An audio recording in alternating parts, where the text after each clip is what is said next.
ನಮಸ್ಕಾರ ಸ್ನೇಹಿತರೆ, ನಿಸರ್ಗ ಡೈರಿ ಫಾರ್ಮ್ ಯೂಟ್ಯೂಬ್ ಚಾನಲ್ಗೆ ಸ್ವಾಗತ. ಇವತ್ತು ನಾವು ಮನೆಗಿದ್ದೀವಿ. ಕೆಲವೊಂದು ವಿಷಯಗಳನ್ನು ನೋಡಿ, ಅಲ್ಲಿ ನೆಟ್ವರ್ಕ್ ಸರಿ ಇರೋಲ್ಲ ಫಾರ್ಮಲ್ಲಿ. ಹಾಗಾಗಿ ಕೆಲವೊಂದು ವಿಷಯನ ನಿಮ್ಮ ಹತ್ರ ಶೇರ್ ಮಾಡ್ಕೊಳ್ಳೋಲ್ಲ. ಭಾಳ ಜನ ಪ್ರಶ್ನೆ ಕೊಡ್ತಾರೆ.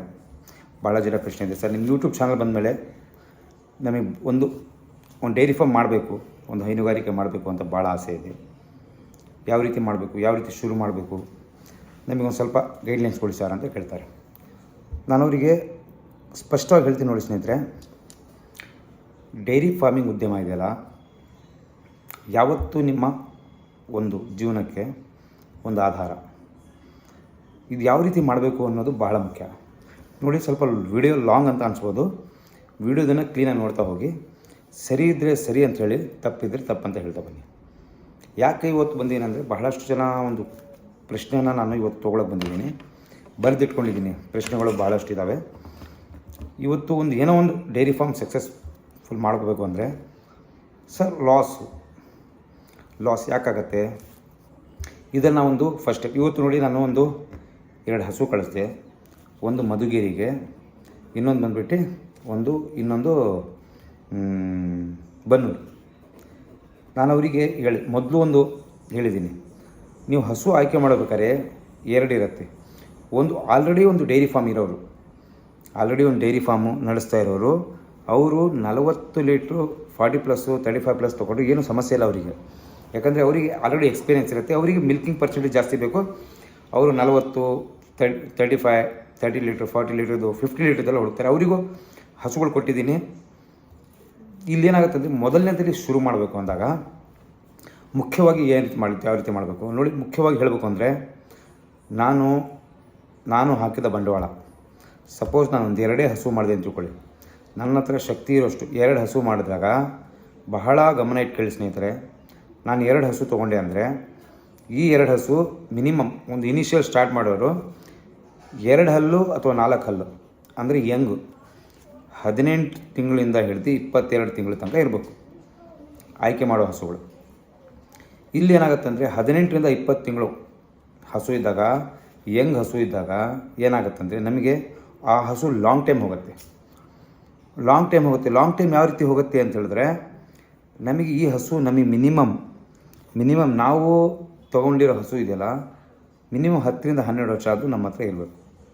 ಇಲ್ಲಿ ತಪ್ಪು ಏನು ಮಾಡ್ತಾಯಿರೋ ಜನ ಅಂತ ಹೇಳಿದ್ರೆ, ಎಲ್ಲೋ ಹೋಗ್ತಾರೆ, ಒಂದು ಹಸು ಸರ್ 10 ಲೀಟ್ರ್ ಹಾಲು ಕೊಡ್ತಾಯಿದೆ, 3ನೇ 4ನೇ 5ನೇ ಲ್ಯಾಕ್ಟೇಷನಿಗೆ 10 ಲೀಟ್ರ್ ಹಾಲು ಕೊಡುತ್ತೆ ಯಾವುದಾದ್ರೂ.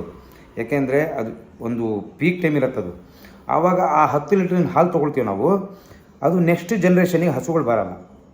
ಅದೇನು ಮಾಡ್ತೀರಾ, ವಯಸ್ಸಾಯಿತು, ಸ್ವಲ್ಪ ಕಾಲಲ್ಲಿ ಸಮಸ್ಯೆ ಆಯಿತು, ಅದು ಸಮಸ್ಯೆ ಆಯಿತು ಅಂತ ಏನು ಮಾಡ್ತೀರಾ, ಆ ಹಸುನ ಕೊಡ್ತೀರಾ. ಆ ಹಸು ಕೊಟ್ಟಾಗ ಇಲ್ಲಿ ದುಡಿದಿರೋ ಲಾಭಾಂಶ, ಆ ಹಸುವಲ್ಲಿ 50,000ಕ್ಕೆ ತೊಗೊಂಡಿರೋ ಹಸು ಇಲ್ಲಿ ಲಸ್ಟಿಗೆ ಕೊಡೋ, ವಯಸ್ಸಾಯಿತು, ಹಲ್ಲಿಲ್ಲ, ಆ ಥರ ಹಸುಗೆ 30,000 ಕೇಳ್ತಾರೆ, 35,000 ಕೇಳ್ತಾರೆ. ಅಲ್ಲಿ 20,000 ರೂಪಾಯಿ, 15-20,000 ರೂಪಾಯಿ ನಮ್ಮ ಹಸುಗೆ ಕಳ್ಕೊಂಡ್ವಿ. ಇಲ್ಲಿ ಏನು ಹಾಲಲ್ಲಿ ದುಡಿಮೆ ಮಾಡಿರ್ತೀವೋ ಆ ಹಸು ಪೂರ್ತಿ ತೊಗೊಂಡು ಹೋಗುತ್ತೆ. ಆವಾಗ ನಿಮ್ಮ ಲಾಭ ನಿಮಗೆ ಕಣ್ಣಿಗೆ ಕಾಣಲ್ಲ. ಆವಾಗ ಮತ್ತೆ ಎಲ್ಲ ಸಾಲ ಮಾಡ್ತೀರಾ, ಮತ್ತೇನು ಮಾಡ್ತೀರಾ. ನೋಡಿ ಸ್ನೇಹಿತರೆ, ನಿಸರ್ಗ ಡೈರಿ ಫಾರ್ಮ್ ಒಂದು ಯೂಟ್ಯೂಬ್ ಚಾನಲಿಗೆ ನೀವು ಬಂದಿದ್ದೀರಾ, ಫೇಸ್ಬುಕ್ಕಲ್ಲಿ ಬಂದಿದ್ದೀರಾ. ನಿಮಗೆ ನಮ್ಮಿಂದ ಒಂದು ಗೈಡ್ಲೈನ್ ಏನಪ್ಪ ಅಂದರೆ, ಯಾವ ರೀತಿ ಮಾಡಬೇಕು ಅನ್ನೋದೊಂದು ಪ್ರೀ ಪ್ಲ್ಯಾನಿಂಗ್. ನೋಡಿ ಸ್ನೇಹಿತರೆ, ಸಣ್ಣ ಪ್ರಮಾಣದಲ್ಲಿ ಮಾಡೋರಾಗಲಿ, ದೊಡ್ಡ ಪ್ರಮಾಣದಲ್ಲಾಗಲಿ, ಈಗ ಆಲ್ರೆಡಿ ಹಸುಗಳು ಇರೋರು, ಅವರು 30+, 40+ ತೊಗೊಂಡು ಏನು ಸಮಸ್ಯೆ ಇಲ್ಲ. ಯಾಕಂದರೆ ಅವರು ಅದರಲ್ಲಿ 7 ಬೀಳುಗಳನ್ನು ನೋಡಿರ್ತಾರೆ, ಕಷ್ಟ ಸುಖ ನೋಡಿರ್ತಾರೆ. ಹಸುಗಳ ಬಗ್ಗೆ ಪೂರ್ತಿ ಅವರು, ನನಗೆ ಭಾಳ ಜನ ಹೇಳ್ತಾರೆ 40+ ಬೇಕು ಸರ್. ಯಾಕಂದರೆ ಅವರಲ್ಲಿ ಎಕ್ಸ್ಪೀರಿಯೆನ್ಸ್ ಇರುತ್ತೆ, ಅವ್ರು ಸಾಕಿರುವಂಥ ಒಂದು ಎಕ್ಸ್ಪೀರಿಯೆನ್ಸ್ ಇದೆ. ಸೊ ಅವರು ಅದನ್ನು ಲಾಂಗ್ ಟೈಮಲ್ಲಿ ತೊಗೊಂಡೋದ್ರು ಏನು ಸಮಸ್ಯೆ ಇರಲ್ಲ. ಅವ್ರು ಯಾಕಂದರೆ ಅವ್ರಿಗೆ ಗೊತ್ತಿರೋದ್ರಿಂದ ಆ ಹಸುಗಳಲ್ಲಿ ಹಾಲು ತೆಗಿತಾರೆ, ಲಾಭಾಂಶನ ತೆಗಿತಾ ಹೋಗುತ್ತೆ. ಆದರೆ ಮೊದಲನೇ ಸಲ ಮಾಡೋರು ಯಾವುದೇ ಕಾರಣಕ್ಕೂ 30+, 40 ಹೋಗಬೇಡಿ. ನೀವು ಮಿನಿಮಮ್ ಇಲ್ಲ ಅಂದರೂ ಪ್ರತಿದಿನ 20 ಲೀಟ್ರಿಂದ ಶುರು ಮಾಡಿ, 10 ಲೀಟ್ರ್ 20 ಲೀಟ್ರಿಂದ ಶುರು ಮಾಡಿ. ಮತ್ತು ಟೀತು ಅಂದರೆ ಹೆಂಗಿರಬೇಕು, 18ರಿಂದ 20 ತಿಂಗಳ ಒಳಗಿರಬೇಕು, ಆ ಥರ ಹಸು ತೊಗೊಳ್ಳಿ. ಆ ಹಸು ನಿಮಗೆ ಲಾಂಗ್ ಟೈಮ್ ಆಗುತ್ತೆ. ಈ ಸಲ ಹಾಲು 2 ಲೀಟ್ರ್ ಕಡಿಮೆ ಬಂದರೂ ನೆಕ್ಸ್ಟ್ ನಿಮ್ಮ ಎಲ್ಲದಕ್ಕೂ ಸ್ಯಾಟಿಸ್ಫೈ ಆಗಿ ನಿಮಗೆ ಕೇಳ್ದಿಂದ ಜಾಸ್ತಿ ಹಾಲು ನೆಕ್ಸ್ಟ್ ಕೊಡೋಕ್ಕೆ ಸ್ಟಾರ್ಟ್ ಆಗುತ್ತೆ. ಪ್ರೀ ಪ್ಲ್ಯಾನ್ ಇಟ್ಕೊಳ್ಳಿ, 2 ಇಯರ್ಸಿನ ಪ್ಲ್ಯಾನ್ ಇಟ್ಕೊಳ್ಳಿ. ಪ್ಲಸ್ ಅದರಿಂದ ಬರುವಂಥ ಕರುಗಳು ಸಿಂಪಲಾಗಿ ಹೇಳ್ತೀನಿ, ಸಿಂಪಲ್ ಒಂದು ಅರ್ಥ ಮಾಡ್ಕೊಳ್ಳಿ. ನಾನು 20 ಲೀಟ್ರ್ ಪರ್ ಡೇದೇ ಒಂದು ಹಸು ತೊಗೊಂಡೆ ಅಂದರೆ 20 ಲೀಟ್ರದೇ ಈ ಥರ 4 ಹಸು ತೊಗೊಂಡೆ ನಾನು. 4 ಹಸು ನಾನು ತೊಗೊಂಡೆ. ಹೆಂಗಿರಬೇಕು, 18ರಿಂದ 22 ತಿಂಗಳ ಒಳಗಿರಬೇಕು. ಈ ರೀತಿ ಹಸು ತೊಗೊಂಡಾಗ ನನಗೆ ಮಿನಿಮಮ್ 80 ಲೀಟ್ರ್ ಹಾಲು ಬಂತು. ಸ್ಟಾರ್ಟಿಂಗ್ ಮಾಡೋರು ಹೇಳ್ತೀವಿ 80 ಲೀಟ್ರ್ ಹಾಲು ಬಂದರೆ 824 ಅಲ್ಲಿಗೆ ಹೆಚ್ಚು ಕಡಿಮೆ 2700 ರೂಪಾಯಿ ಹಾಲಾಯಿತು. 2700 ರೂಪಾಯಿ ಪ್ರತಿದಿನ ಹಾಲಾಯಿತು. ಪ್ರತಿದಿನ ಬೆಳಗ್ಗೆ 10 ಸಂಜೆ 10 ಅಲ್ಲಿಗೆ 20 ಲೀಟ್ರ್. 2700 ರೂಪಾಯಿ ದುಡ್ಡು ಏನಾಯ್ತು ನಿಮಗೆ. ಇದೇನಾಗುತ್ತೆ ಅಂದರೆ ಖರ್ಚು ಬಂದುಬಿಟ್ಟು 4 ಹಸುಗೆ 10 kg ಬೆಳಗ್ಗೆ 5 ಸಂಜೆ 5 kg ಹಾಕಿದ್ವಿ. 4 ಸಾಕು, ಬೇಡ 5 kg ಹಾಕಿದ್ರು ಕೊಡಿ, ನನ್ನ ಹಸುಗಳು ಚೆನ್ನಾಗಿರಲಿ. 5 ಹಾಕಿದ್ರು ಮಿನಿಮಮ್ ಇಲ್ಲ ಅಂದರೂ 40 kg ಫೀಡ್ ಆಯಿತು. 40 kg ಫೀಡಿಗೆ ನಾನು ಕೊಡ್ತಾ ಇರೋದು ಮಿನಿಮಮ್ ಇಲ್ಲ ಅಂದರೂ 30 ರೂಪಾಯಿ ಫೀಡ್. ಡೈರಿ ಫಾರ್ಮಿಂಗ್ ತೊಗೊಂಡ್ರೆ, ಡೈರಿಯಲ್ಲಿ ತೊಗೊಂಡ್ರೆ 24 ಬೀಳುತ್ತೆ, 25. ನಾನು ಹೇಳ್ತಾ ಇರೋದು ಕ್ವಾಲಿಟಿ ವಿತ್ ಮಿನರಲ್ ಮಿಕ್ಸ್ಚರ್ ಹೇಳ್ತಾ ಇರೋದು 30 ರೂಪಾಯಿ ಬೀಳುತ್ತೆ. ಅಲ್ಲಿಗೆ 30 ಅಂತ ಹೇಳಿದ್ರೆ 3 ಹೊತ್ತಿಗೆ 40 kg ಎಷ್ಟಾಯಿತು, 4 1200 ರೂಪಾಯಿ ದುಡ್ಡಾಯಿತು. 1200 ರೂಪಾಯಿ ದುಡ್ಡಾಯಿತು. ದುಡ್ಡು ಬಂದಿದ್ದು 2700 ರೂಪಾಯಿ. ಕ್ಲೀನಾಗಿ ಕೇಳ್ದೋಗಿ ಸ್ನೇಹಿತರೆ. ಇದರಲ್ಲಿ ಮೈನಸ್ 1200 ರೂಪಾಯಿ ತೆಗೆದ್ವಿ. 1200 ರೂಪಾಯಿ ತೆಗೆದ್ರು ನಿಮಗೆ ಮಿನಿಮಮ್ ಇಲ್ಲ 1500 ರೂಪಾಯಿ ದುಡ್ಡು ಉಳಿತು ಪ್ರತಿದಿನ. ಬರೀ ಬೆಳಗ್ಗೆ 10 ಸಂಜೆ ಲೀಟ್ರ್ ಹಾಕ್ಕೊಳ್ಳಿ. ಒಳ್ಳೆ ಮತ್ತೆ 30 ರೂಪಾಯಿ ಫೀಡ್ ಕೊಡ್ತಿದ್ದೀವಿ ನಾವು. ಅಲ್ಲಿಗೆ 15,000 ರೂಪಾಯಿ, 15,500 ರೂಪಾಯಿ ಪ್ರತಿದಿನ ಅಂದರೆ ತಿಂಗಳಿಗೆ 45,000 ರೂಪಾಯಿ ಉಳಿತಾ ಬಂತು. ಇದರಲ್ಲಿ ಖರ್ಚು ಒಂದು ಮೆಡಿಕಲ್ಲು ಅದು ಇದು ಅಂತೇಳಿ ಹೋದ್ರೂ ನಿಮಗೆ ಒಂದು ಮಿನಿಮಮ್ ಏನಿಲ್ಲ ಅಂದ್ರೂ ಖರ್ಚು ವೆಚ್ಚದಲ್ಲಿ ಒಂದು 5,000 ರೂಪಾಯಿ ಇದು ತೆಗೆದ್ರೂ 40,000 ರೂಪಾಯಿ ಉಳಿತಾ ಬಂತು. ಈ 40,000 ರೂಪಾಯಿ ನಿಮಗೆ ಒಂದು ವರ್ಷ 40,000 ರೂಪಾಯಿ ಅಂದರೆ 4 ಲಕ್ಷ ಪ್ಲಸ್ 12 ಅಲ್ಲಿಗೆ 5 ಲಕ್ಷ. 5 ಲಕ್ಷ ಬೇಡ, ನನಗೆ ವರ್ಷಕ್ಕೆ ಇಲ್ಲಿ 3 ಲಕ್ಷ ಸಿಕ್ತು ಅಂತ ತಿಳ್ಕೊಳ್ಳಿ. 5 ಲಕ್ಷ ಸಿಗುತ್ತೆ, 5 ಬೇಡ 3 ಲಕ್ಷ ಸಿಕ್ತು ಅಂತ ತಿಳ್ಕೊಳ್ಳಿ. ಈ 3 ಲಕ್ಷ ಬಿ ನಮ್ಮ ಮನೆ ಖರ್ಚು ವೆಚ್ಚ ಮತ್ತು ನಮ್ಮ ಮಕ್ಕಳು ವಿದ್ಯಾಭ್ಯಾಸ ಎಲ್ಲ ಇದು ಸರಿಯಾಯಿತು. ಪ್ಲಸ್ ಇದರಿಂದ ಬರುವಂಥ ಕರುಗಳಿದಾವಲ್ಲ, ಆ ಕರುಗಳು ಏನು ಮಾಡ್ತೀವಿ ಅಂದರೆ ಕರುಗಳು ಸಾಕೋದ್ರಿಂದ ಇಲ್ಲಿ ಮಿನಿಮಮ್ ಇಲ್ಲ ಅಂದರೂ ಈ ಹೆಣ್ಣುಗರು ಇರುವಂಥ ಕರುವನ್ನೇ ಬೇಕಾದ್ರೆ ಕೊಡ್ತೀನಿ, ಬೇಕಾದ್ರೆ ತೊಗೋಬೋದು ಎಲ್ಲಾದರೂ. ಇದರಿಂದ ಮಿನಿಮಮ್ 10 ನಿಮಗೆ 4 ಕರು ಸಿಕ್ಕರೆ ಅದೇ ನಿಮಗೆ ವರ್ಷಕ್ಕೆ ಬಂದುಬಿಟ್ಟು ಇದು 50,000 ಬಂಡವಾಳ ಆಗಿರುತ್ತೆ. ಒಂದು ಕರು 50,000 ಅಂದರೆ 2 ಲಕ್ಷ ರೂಪಾಯಿ ಇಲ್ಲಾಗ್ಬಿಡ್ತು. 2 ಲಕ್ಷ ರೂಪಾಯಿ ನಿಮ್ಮ ಜೇಬಿಗೆ ಬಿದ್ದುಬಿಡ್ತು. ಪ್ಲಸ್ ಈ ಹಸು ಏನು 1 ಲಕ್ಷ ತೊಗೊಂಡಿರ್ತೀರ, ಒಂದು ಹತ್ತಿ ತೊಗೊಂಡಿರ್ತೀರ. ಈ 10 ಕೊಡುವಂಥ ಹಸು ನೆಕ್ಸ್ಟ್ 15 ಬ್ರೀಡ್ ಪಕ್ಕ ನಾನು ನೋಡಿರೋದು 15 ಲೀಟ್ರ್ ಪರ್ ಡೇ ಕೊಡುತ್ತೆ. ಮತ್ತು ಬಾಡಿ ವೆಯ್ಟು ಎಲ್ಲ ಹೈ ಮಾಡುತ್ತೆ. ಅಲ್ಲಿಗೆ 1.5 ಲಕ್ಷ. ನೀವು ಕೊಟ್ಟಿರೋ ಹಸುಗೆ 50,000 ರೂಪಾಯಿ ಜಾಸ್ತಿ ಸಿಗ್ಬಿಡ್ತು. ಅಲ್ಲಿಗೆ ಏನಾದರೂ ಬಂದರೆ ನಿಮ್ಮಲ್ಲಿ ಶಕ್ತಿ ಇದ್ದರೆ ಇಟ್ಕೊಳ್ಳಿ, ಇಲ್ಲ ಅಂದರೆ 50,000 ಒಂದು ಹಸುವಿಂದ ಅಂತ ಹೇಳಿದ್ರೆ ನಿಮಗೆ ಮಿನಿಮಮ್ ಇಲ್ಲ ಅಂದರೂ ಎಷ್ಟಾಯಿತು, 4 ಹಸುವಿಂದ 2 ಲಕ್ಷ ರೂಪಾಯಿ ದುಡ್ಡಾಯಿತು. ಈ 2 ಲಕ್ಷ ಪ್ಲಸ್ ಇದ್ರದ್ದು 2 ಲಕ್ಷ, 4 ಲಕ್ಷ ರೂಪಾಯಿ ದುಡ್ಡಾಯಿತು. 4 ಲಕ್ಷ ಪ್ಲಸ್ ಉಳಿತಾಯದ್ದು ಹಾಲಿಂದ 3 ಲಕ್ಷ, ಅಲ್ಲಿಗೆ 7 ಲಕ್ಷ ರೂಪಾಯಿ ದುಡ್ಡಾಯಿತು. ನಿಮಗೆ 7 ಲಕ್ಷ ರೂಪಾಯಿ ಆದಾಯ ಆಯಿತು. ಬಂದಿರೋ ಗೊಬ್ಬರ ಎಲ್ಲ ಸಪ್ರೇಟಾಗಿ ಇಟ್ಕೊಳ್ಳಿ. ಫಸ್ಟ್ ಮೇವು ಬೆಳ್ಕೊಳ್ಳಿ. ಆದಾಗ ನಿಮಗೇನಾಗುತ್ತೆ ಅಂದರೆ ಅನುಕೂಲ ಆಗ್ತಾ ಬರುತ್ತೆ. ಆವಾಗ ನೀವು ಒಂದು ಲಾರ್ಜ್ ಸ್ಕೇಲಲ್ಲಿ ತೊಗೊಂಡೋಗ್ಬೋದು. ಲಾರ್ಜ್ ಸ್ಕೇಲಲ್ಲಿ ತೊಗೊಂಡೋದಾಗ ನಿಮಗೇನಾಗುತ್ತೆ ಅಂದರೆ ಯಾವಷ್ಟು ಕಡಿಮೆ ಇರುತ್ತೋ ನಿಮಗೆ ಲಾಭಾಂಶನೂ ಬಂದ್ರೂ ನಿಮಗೆ ಖರ್ಚು ವೆಚ್ಚಕ್ಕೆ ಹೋಗ್ತಾ ಇರುತ್ತೆ, ನಿಮಗೇನು ದುಡ್ಡು ಕಾಣಿಸಲ್ಲ. ಸೊ ಅವಾಗ ಏನಾಗುತ್ತೆ ಅಂದರೆ ನಿಮಗೆ ಒಂದು ಲಾಂಗ್ ಟೈಮಿಗೆ ತೊಗೊಂಡೋದಾಗ, ಒಂದು ಎಕ್ಸ್ಟೆಂಡ್ ಮಾಡಿದಾಗ ಬಿಸ್ನೆಸ್ ಅಂದರೆ ಹಸುಗಳನ್ನು ಜಾಸ್ತಿ ಮಾಡಿದಾಗ ಇದೇ 4 ಹಸುನ 10 ಹಸು ಅಂತ ತೊಗೊಂಡಾಗ ಈ ಆದಾಯ ಬಂದು 7 ಲಕ್ಷ ಇರೋ ಆದಾಯ ಇದು ಬಂದುಬಿಟ್ಟು 15 ಲಕ್ಷ ಆಗಿರುತ್ತೆ. ಸ್ನೇಹಿತರೆ, ಡೈರಿ ಫಾರ್ಮ್ ಎಲ್ಲರೂ ಮಾಡ್ಬೋದು, ಆದರೆ ಪ್ರೀ ಪ್ಲಾನಿಂಗಲ್ಲಿ ಯಾರು ಮಾಡ್ತಾರೆ ಅವರಿಗೆ ಗೆಲ್ಲೋದು ಸ್ನೇಹಿತರೆ. ಇಲ್ಲ ನಿಮಗೆ ಮಾಡುವಂಥ ಇದಿಲ್ಲ ಅಂದರೆ ಮಾಡಬೇಡಿ, ದಯವಿಟ್ಟು ದುಡ್ಡು ಕಳ್ಕೊಳಕ್ಕೆ ಹೋಗ್ಬೇಡಿ. ಮಾಡದೆ ಪ್ರೀ ಪ್ಲಾನಿಂಗಲ್ಲಿ ಇದು ಮಾಡಿ. ಪ್ಲಸ್ ದೊಡ್ಡ ಫಾರ್ಮ್ ಅವರಿಗೆ ನಾನು ಬಹಳಷ್ಟು ಜನ ಆರ್ಡ್ರ್ ಇದೆ, ನಾನು ಕೊಟ್ಟಿದ್ದೀನಿ, ಅವರಿಗೇನು ಸಮಸ್ಯೆ ಇಲ್ಲ. ಯಾಕಂದರೆ ಅವರಿಗೆ ಆಲ್ರೆಡಿ ಎಕ್ಸ್ಪೀರಿಯನ್ಸ್ಡ್, ಅವರಿಗೆ ಅದ್ರ ಬಗ್ಗೆ ನಾಲೆಜ್ ಇರುತ್ತೆ, ಹಸುಗಳಿದೆ, ಏನು ಬೇಕಾದರೂ ಅವರು ದುಡಿಯೋಕ್ಕೆ ಅವ್ರ ಶಕ್ತಿ ಇದೆ. ಅವ್ರು ಅಂತಂದರೆ ಅದರಿಂದ ಎಲ್ಲ ಕಲ್ತಿ ಮಾಡಿ ಎಲ್ಲ ಬಂದಿರ್ತಾರೆ. ಸೊ ಅದಕ್ಕೋಸ್ಕರ ಅವ್ರಿಗೆ ಸಮಸ್ಯೆ ಇರೋಲ್ಲ. ಸೊ ಈ ಪ್ಲಾನಿಂಗಲ್ಲಿ ಹೋಗಿ ನಿಮ್ಗೆ ಯಾವುದೇ ಕಾರಣಕ್ಕೂ ಸಮಸ್ಯೆ ಆಗೋಲ್ಲ.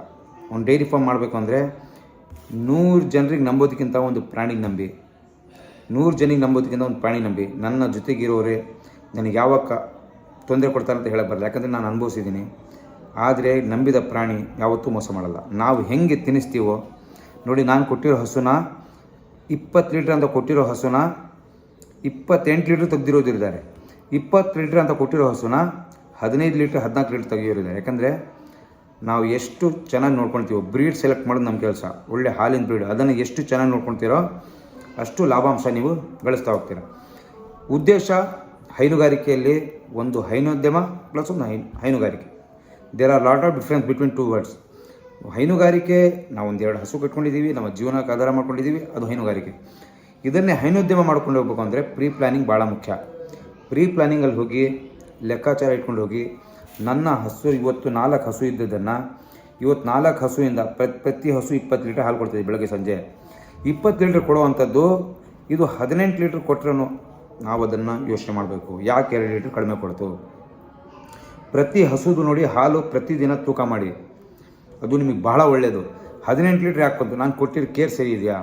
ಏನು ಕಡಿಮೆ ಆಗಿದೆ? ಪ್ಲಸ್ 20 ಬರೋದು 22 ಬಂದರೂ ಬರ್ದಿಡಿ. ಯಾಕಂದರೆ ಇವತ್ತು ಯಾಕೆ 22 ಬಂತು? ಇವತ್ತು ನಾನು ಕರೆಕ್ಟಾಗಿ ನೀರು ಕೊಟ್ಟಿದ್ನಲ್ಲ, ಇದು ಮಾಡಿದ್ನ, ಅದೊಂದು ಒಂದು ಪ್ರೀ ಪ್ಲ್ಯಾನಿಂಗ್. ಆವಾಗ ಮಾತ್ರ ಸಕ್ಸಸ್ ಆಗ್ತೀರಾ. ಇಲ್ಲ ಅಂದಾಗ ನೀವು ಡೈರಿ ಫಾರ್ಮಲ್ಲಿ ಯಾವತ್ತೂ ಸಕ್ಸಸ್ ಆಗೋಲ್ಲ. ನನ್ನ ಒಂದು ಪ್ಲ್ಯಾನಿಂಗ್ ಪ್ರಕಾರ ಹೋದಾಗ ಮಾತ್ರ ಸಕ್ಸಸ್ ಆಗ್ತೀರಾ. ಇವತ್ತು ನಾನು ಒಳ್ಳೆ ಬ್ರೀಡ್ ಆಯ್ಕೆ ಮಾಡ್ಕೊಳ್ಳುವಂಥದ್ದು ನನ್ನ ಕೆಲಸ ಇರ್ಬೋದು, ಆದರೆ ಹಾಲು ತೆಗೆಯೋದು ನಿಮ್ಮ ಕೆಲಸ ಇರುತ್ತೆ. ಯಾವ ರೀತಿ ಮಾಡಬೇಕು? ಒಳ್ಳೆ ಫೀಡ್ ಕೊಡಿ, ಒಳ್ಳೆ ಕ್ವಾಲಿಟಿ ಮೇವು ಕೊಡಿ, ಏನೇನೂ ಇಲ್ಲ. ನೀವು ಎಷ್ಟು ಚೆನ್ನಾಗಿ ನೋಡ್ಕೊಳ್ತೀರೋ ಆ ಹಸುಗಳು ನಿಮ್ಮ ಜೊತೆಗೆ ಅಷ್ಟು ಚೆನ್ನಾಗಿರ್ತವೆ. ಬಾಕಿ ಹಸುಗಳು ಬುಕ್ ಮಾಡಿದರೆ ಅವರಿಗೆಲ್ಲ ತಲುಪಿಸ್ತಾ ಇದ್ದೀನಿ. ಈ ವಿಡಿಯೋನ ಆದಷ್ಟು ಸ್ನೇಹಿತರೆ, ಆದಷ್ಟು ಜನರಿಗೆ ಶೇರ್ ಮಾಡಿ, ಲೈಕ್ ಮಾಡಿ. ನೀವು ಏನು ಶೇರ್ ಮಾಡ್ತೀರೋ ಇದು 4 ಜನರಿಗೆ ಆಧಾರ ಆಗ್ತವೆ. ಬಹಳ ಜನ ಕಳ್ಕೊಂಡಿರೋರಿದ್ದಾರೆ. ಇವತ್ತು ನಾವೊಂದು ನಿಶ್ಚಯ ಮಾಡೋಣ, ಒಳ್ಳೆ ಹೈನುಗಾರಿಕೆ ನಡೆಸೋಣ, 4 ಜನರಿಗೆ ಉಪಕಾರಿಯಾಗಿ ಬದುಕೋಣ, ಸ್ವಾವಲಂಬಿಯಾಗಿ ಬದುಕೋಣ. ಇನ್ನೊಬ್ಬರ ಮೇಲೆ ಡಿಪೆಂಡ್ ಆಗೋದು ಬೇಡ. ನಾನು ನಂಬಿದ ಜನ ನನಗೆ ಕೈ ಬಿಡ್ಬೋದು, ನಾನು ನಂಬಿದ ಪ್ರಾಣಿ ನನಗೆ ಕೈ ಬಿಡಲ್ಲ. ಅದು ನಾಯಿನೇ ಆಗಿರ್ಬೋದು, ಹಸುನೇ ಆಗಿರ್ಬೋದು, ಈ ಕುದುರೆನೇ ಯಾವುದೇ ಆಗಲಿ, ನಾನು ನಂಬಿದ ಪ್ರಾಣಿ ನಮಗೆ ಕೈ ಕೊಡಲ್ಲ. ನಮಗೆ ಲಾಸ್ಟಿಗೂ ನಮ್ಮ ಉಸಿರಿಡೋ ತನಕ ಅವ್ರ ಜೊತೆಗೆ ಇರುತ್ತೆ. ಆದರೆ ಜನರಿಗೆ ನಂಬೋದಕ್ಕಿಂತ ಒಂದು ಪ್ರಾಣಿಗೆ ನಂಬಿ ಒಳ್ಳೆ ರೀತಿಯಿಂದ ಡೈರಿ ಫಾರ್ಮ್ ಮಾಡಿ. ಪ್ರತಿ ವರ್ಷ ಪ್ರತಿದಿನ ನಾನು ಹೇಳ್ತೀನಿ ಕೇಳಿ, ಇನ್ನೊಂದು ಹೇಳ್ತೀನಿ, ಪ್ರತಿದಿನ 3000 ಲೀಟ್ರ್ ಹಾಲು ಇಂಡಿವಿಜುವಲ್ ಡೈರಿ ಫಾರ್ಮಿಂದ 3000 ಲೀಟ್ರ್ ಹಾಲು ಅಂದರೆ 412 ಅಲ್ಲಿಗೆ ಹೆಚ್ಚು ಕಡಿಮೆ 1 ಲಕ್ಷ ರೂಪಾಯಿದು ಹಾಲಾಗತ್ತೆ. 1 ಲಕ್ಷ ರೂಪಾಯಿದು. ಇದು ಪ್ರೀ ಪ್ಲ್ಯಾನಿಂಗ್ ಮಾಡಿಕೊಂಡು ಯಾವುದೇ ಬಿಸ್ನೆಸ್ಸಲ್ಲಿ ದುಡಿಯೋಕ್ಕಾಗಲ್ಲ ಇವಾಗಿಂದ. ಇದರಲ್ಲಿ ಅಷ್ಟೆಲ್ಲ ಇನ್ವೆಸ್ಟ್ ಮಾಡಿ. ಸೊ ಈ ರೀತಿ ಬಿಸ್ನೆಸ್ ಇದೆಯಲ್ಲ, ಹೈನೋದ್ಯಮ ಇದೆಯಲ್ಲ, ಒನ್ ಆಫ್ ದ ಬೆಸ್ಟ್. ಬಹಳ ಜನ ಹೈನೋದ್ಯಮ ಆಯ್ಕೆ ಮಾಡ್ಕೊಳ್ತಾರೆ. ಯಾಕಂದರೆ ಅವ್ರಿಗೆ ಗೊತ್ತಿದೆ. ದೊಡ್ಡ ರಾಜಕಾರಣಿಗಳು ಆಯ್ಕೆ ಮಾಡ್ಕೊಳ್ತಾರೆ. ಕೆಲವರು ಇನ್ಕಮ್ ಟ್ಯಾಕ್ಸ್ ಉಳಿಸೋಕ್ಕೆ ಅಂತ ಮಾಡ್ತಾರೆ. ಇಲ್ಲ, ಇದರಲ್ಲಿ ಲಾಭಾಂಶ ಇದೆ. ಲಾಭಾಂಶ ಬಹಳ ಮುಖ್ಯ. ಇನ್ಕಮ್ ಟ್ಯಾಕ್ಸಿಂದು ಸೇವ್ ಆಗುತ್ತೆ, ಪ್ಲಸ್ ಲಾಭಾಂಶನೂ ಇದೆಯಲ್ಲ ಬಹಳ ಮುಖ್ಯ. ಇದರಲ್ಲಿ ನೀವು ಯಾವಾಗ ಲಾಂಗ್ ಮಾಡ್ತೀರೋ, ಯಾವಾಗ ಎಕ್ಸ್ಟೆಂಡ್ ಮಾಡ್ತೀರೋ ಬಿಸ್ನೆಸ್ಸು, ಯಾವಾಗ ಪ್ರಾಣಿಗಳನ್ನು ಜಾಸ್ತಿ ಮಾಡ್ತೀರೋ, ಆವಾಗ ಆಟೋಮೆಟಿಕ್ಲಿ ನಿಮಗೆ ಇನ್ಕಮ್ ಇದ್ದೇ ಇದೆ. ಸೊ ನೀವು ಒಂದು ಒಳ್ಳೆಯ ರೀತಿಯಿಂದ ಡೈರಿ ಫಾರ್ಮ್ ಶುರು ಮಾಡಿ. ನಿಮಗೆ ಏನು ಬೇಕು ಸಹಕಾರ ನಿಸರ್ಗ ಡೈರಿ ಫಾರ್ಮಿಂದ ನಿಮ್ಮ ಜಾಗಕ್ಕೆ ಬಂದು ನಿಮಗೆ ನಮ್ಮಿಂದ ಇರುವಂಥ ಸಣ್ಣ ಪುಟ್ಟ ಅನಿಸಿಕೆಯನ್ನು ನಿಮ್ಮ ಹತ್ರ ತಿಳಿಸ್ತೀವಿ. ನಮ್ಮಲ್ಲಿ ಅನ್ನೋದು ಲೋಪದೋಷ ಆದಾಗ ನೀವು ಸರಿ ಮಾಡಿ ನಮಗೆ. ಪ್ರತಿಯೊಬ್ಬರ ಜೊತೆಗೂ ನಿಸರ್ಗ ಡೈರಿ ಫಾರ್ಮ್ ಇಷ್ಟು ಬೇಗ ಇಷ್ಟು ಬೆಳೆದಿದೆ ಅಂದರೆ ಕರ್ನಾಟಕದ ಪ್ರತಿ ಜಿಲ್ಲೆಯಲ್ಲೂ ರಾಜ್ಯಲ್ಲೂ ಹಳ್ಳಿಯಿಂದನೂ ಫೋನ್ ಬರುತ್ತೆ ನನಗೆ. ಎಷ್ಟು ಖುಷಿ ಪಡ್ತಾರೆ ಅಂದರೆ ನಿಮ್ಮ ಒಂದು ಆಶೀರ್ವಾದ, ನಿಮ್ಮ ಪ್ರೀತಿ ನಮ್ಮ ಜೊತೆಗೆ ಇರಲಿ. ನಾವು ಯಾವತ್ತೂ ನಿಮ್ಮ ಜೊತೆಗೆ ಇರ್ತೀವಿ. ನಮ್ಮ ಚಾನಲ್ನ ಹೊಸದಾಗಿ ಯಾರು ನೋಡ್ತಾರೆ, ಎಷ್ಟು ಜನ ನೋಡ್ತಾರೆ, ಆಲ್ಮೋಸ್ಟ್ ಸಬ್ಸ್ಕ್ರೈಬ್ ಮಾಡಬೇಕು. ನಾನು ದಯವಿಟ್ಟು ವಿನಂತಿ ಮಾಡ್ತೀನಿ. ಯಾಕಂದರೆ ನೀವು ಸಬ್ಸ್ಕ್ರೈಬ್ ಮಾಡಿ ಲೈಕ್ ಮಾಡೋದ್ರಿಂದ ಇನ್ನೊಬ್ಬರಿಗೆ ಅದು ಚಾನಲ್ ಹರಡಾಗ ಅವ್ರಿಗೂ ಒಂದು 2 ವಿಷಯ ಗೊತ್ತಾಗುತ್ತೆ. ನಮ್ಮ ಕನ್ನಡಿಗರೇ, ನಮ್ಮ ಅಣ್ಣ ತಮ್ಮಂದರೆ ಯಾರೋ ಒಬ್ರು ಒಳ್ಳೇದಾದರೆ ನಮಗೂ ಒಳ್ಳೆಯವರೇ.